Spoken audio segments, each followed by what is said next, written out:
The moment a good man stops chasing, a narcissistic woman is forced to confront the one thing she fears most: losing control over someone she thought would never leave. There comes a moment in certain relationships when the entire emotional dynamic shifts without a single word being spoken. A good man, after months or even years of chasing, explaining, proving, forgiving, and sacrificing, suddenly becomes still. He stops begging for clarity. He stops running after affection. He stops trying to rescue someone who continuously wounds him. And for a narcissistic woman, this moment often creates something very close to psychological panic. Why? Because her sense of control was never built on love alone. It was built on emotional dependence. She felt powerful knowing she could withdraw attention and watch him return. She felt secure knowing he would tolerate disrespect just to keep the connection alive. The chase itself became proof of her importance. As long as he pursued her, she could avoid confronting her own emptiness. Carl Jung often spoke about the unconscious need people have to escape themselves. And many narcissistic personalities survive through external validation because silence forces them into confrontation with their inner world. The admiration of others becomes a shield against insecurity. So when the good man suddenly disconnects emotionally, the shield begins to crack. At first, she may not believe it is real. She assumes he will return like before. She may test him with distance, coldness, or subtle manipulation, expecting the old reaction. But when he remains calm, grounded, and emotionally unavailable, confusion begins turning into anxiety. She starts recognizing that the emotional supply she relied upon is disappearing. What makes this so powerful is that the good man often changes quietly. He is no longer trying to win. He is no longer desperate to be chosen. He begins choosing himself. And this is what destabilizes the narcissistic dynamic more than anger ever could. You see, narcissistic control depends heavily on emotional predictability. If she knows how to trigger you, she feels safe. But when you stop reacting the way she expects, you become psychologically unpredictable. Your silence forces her to face a terrifying possibility. She is no longer the center of your emotional universe. And that realization can shake her more deeply than any argument. Because in the end, the moment a man stops chasing toxic validation is the moment he begins reclaiming his identity. What deeply unsettles a narcissistic woman is not merely losing attention, but witnessing a man become emotionally stronger without her approval. That is the part she struggles to understand. In her mind, the good man was supposed to remain emotionally attached to the cycle forever, always explaining himself, always seeking closure, always trying to restore the connection no matter how poorly he was treated. His pursuit reinforced her sense of control. But when that pursuit disappears and is replaced by calm self-respect, her entire psychological framework begins to collapse. At first, she may interpret his distance as temporary pride or emotional exhaustion. She assumes time will weaken him. She believes loneliness will bring him back into the familiar pattern of chasing and apologizing. But what she often fails to recognize is that something far more significant has happened. The man has awakened to his own value. And this is where the dynamic changes completely. A good man usually tolerates far more than he should because he sees potential in people. He believes patience can heal wounds. He believes love can soften cruelty. But eventually, reality forces him to confront a painful truth. You cannot heal someone who feeds on emotional control. The moment he accepts this truth internally, he stops negotiating with dysfunction. Carl Jung believed that psychological maturity begins when a person becomes conscious of destructive patterns instead of unconsciously repeating them. And many men trapped in toxic relationships live in repetition. They replay the same emotional cycle hoping for a different outcome. But once consciousness enters the picture, the illusion weakens. The man starts observing instead of reacting. He begins protecting his peace instead of sacrificing it. This transformation is difficult for a narcissistic woman to comprehend because she relied heavily on emotional access to him. She understood the version of him that feared abandonment. She understood the version that over-explained, overgave, and over-chased. But she does not understand the version that has become emotionally disciplined. And that discipline changes everything. Because when a man no longer needs validation from the person who wounded him, he becomes impossible to manipulate. His silence is no longer pain. His distance is no longer a game. It is clarity. And few things are more threatening to a toxic person than someone who finally sees clearly. Because the strongest man in the room is not the loudest one, it is the one who no longer betrays himself just to be loved. Once a narcissistic woman realizes that the good man is no longer emotionally available in the way he once was, her behavior often becomes more unpredictable and emotionally intense. This is the stage where the attention games begin to escalate, not because she suddenly discovered authentic love, but because she feels control slipping away.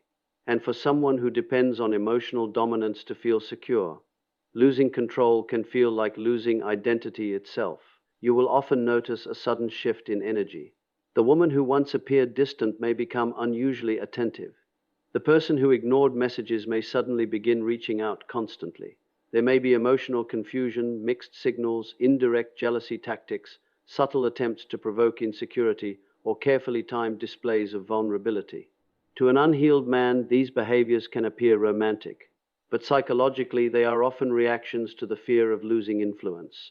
Carl Jung warned that people frequently confuse possession with love, and this confusion sits at the center of many toxic relationships.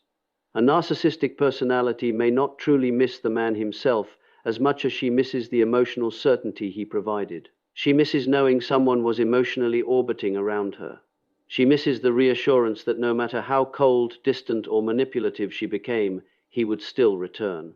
But now something has changed. The emotional pattern has broken. And this creates panic because narcissistic control depends heavily on reaction. If she can make him jealous, angry, emotional, defensive, or desperate, then she still has psychological access to him. Every emotional response becomes proof that she still occupies space in his mind. This is why some narcissistic individuals intentionally create emotional confusion after losing control.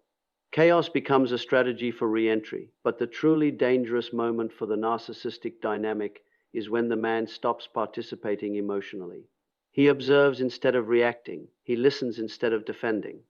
He recognizes manipulation without feeling compelled to fix it. And suddenly, the old methods lose their power. This is not cruelty, it is awareness. Because maturity is not learning how to control others.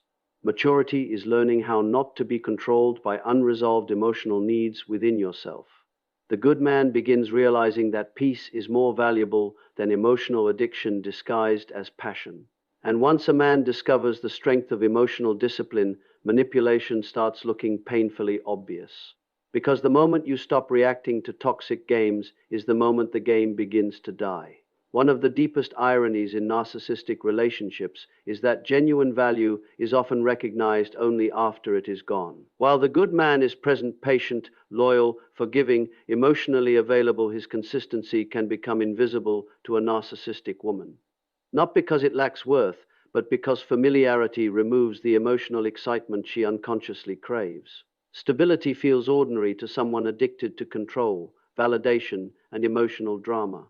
And this is why many good men are taken for granted for far too long. The narcissistic personality often lives in a cycle of external stimulation. Attention becomes currency. Admiration becomes emotional survival. New people, new reactions, and new emotional victories temporarily distract from the emptiness underneath. But the problem with superficial validation is that it never creates inner peace. It only creates temporary emotional noise. So while the good man was offering loyalty, understanding, and emotional safety, she may have viewed those qualities as weakness rather than strength. His patience looked predictable. His forgiveness looked guaranteed. And because she believed he would always remain emotionally available, she failed to recognize the rarity of what she actually possessed. But absence has a way of revealing truth. The moment he emotionally detaches, the comparison begins. Suddenly, the attention from others feels shallow. The conversations lack depth. The admiration feels transactional. She starts encountering people who desire her image, but cannot offer the emotional grounding the good man once provided naturally. And slowly, an uncomfortable realization emerges. Genuine loyalty is not easy to replace. Carl Jung often explored the tragedy of unconscious living, the tendency for people to destroy what nourishes them because they are disconnected from their deeper selves. And many narcissistic individuals sabotage meaningful connections because intimacy threatens the false identity they have constructed. Real love requires vulnerability, accountability, and emotional honesty. But ego prefers power over connection.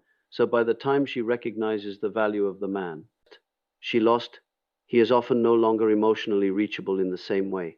He has suffered, reflected, healed, and evolved. The version of him that once begged for appreciation no longer exists. And this realization can create profound inner frustration, because nothing haunts the human mind more than recognizing too late the value of what was once freely given. The good man was not weak because he loved deeply. He was rare, and rare things are usually understood only after they disappear. There is something deeply unsettling to a narcissistic person about watching someone heal without them, especially when that person was once emotionally dependent on their approval. A narcissistic woman often expects emotional residue after the relationship changes. She expects anger, obsession, bitterness, pleading, or pain. Why? Because emotional reactions maintain psychological connection. As long as the good man remains emotionally consumed by her, she still feels significant within his inner world. But what truly disrupts the narcissistic dynamic is not rage, it is peace. The moment the good man begins rebuilding his life quietly, something unexpected happens. He becomes emotionally unavailable to chaos. He stops monitoring her behavior. He stops trying to decode mixed signals. He stops needing answers that once consumed his thoughts day and night. Instead, he redirects his energy toward growth, discipline, purpose, health, work, spirituality, and emotional stability. And this transformation becomes deeply triggering to the narcissistic personality. Carl Jung believed that people are often disturbed not by the truth itself, but by what the truth exposes within them. And the peaceful man becomes a living mirror. His calmness silently reveals the emotional instability she tried to hide behind control and manipulation. His healing becomes evidence that she no longer defines his worth. And for someone who built identity around emotional influence, that realization can feel unbearable. What makes this even more powerful is that genuine peace cannot be manipulated easily. Anger can be provoked, jealousy can be triggered, loneliness can be exploited, but inner clarity creates emotional resistance. The man who has learned to regulate himself no longer reacts impulsively to attention games or emotional bait. He begins seeing behavior for what it is instead of what he hoped it meant. And this changes the balance completely, because narcissistic control often survives through emotional confusion. If she can keep him emotionally unstable, she maintains influence. But when he becomes grounded internally, the manipulation loses effectiveness. His calm presence communicates something far more powerful than words. I no longer abandon myself to keep you. That sentence, even when unspoken, carries enormous psychological weight. You see, peace is not weakness. Peace is earned. It is the result of confronting pain honestly instead of escaping it through distraction or emotional dependency. And when a man reaches that level of emotional discipline, he becomes difficult to control because he no longer fears being alone with himself. And perhaps that is the ultimate power in life, reaching a place where your inner stability matters more than anyone's temporary validation. In the end, the greatest victory for a good man is not revenge. It is not proving someone wrong. It is not making a narcissistic woman suffer the way he suffered. Real victory is far quieter than that. It is the moment he finally stops betraying himself for the sake of being loved. Many men stay trapped in toxic emotional cycles because they confuse endurance with loyalty. They believe that if they love hard enough, sacrifice enough, tolerate enough, eventually they will receive the same depth of love in return. But psychological reality does not work that way. Love cannot heal someone who refuses self-awareness, and no amount of devotion can create emotional maturity inside a person who depends on manipulation to feel powerful. This is why walking away calmly becomes such a profound act of transformation. Carl Jung often spoke about individuation, the process of becoming fully conscious of who you are beyond illusion, fear, and unconscious patterns. And for many good men, this painful relationship becomes the very thing that forces that awakening. For the first time, they begin asking difficult questions. Why did I tolerate disrespect? Why did I abandon my boundaries?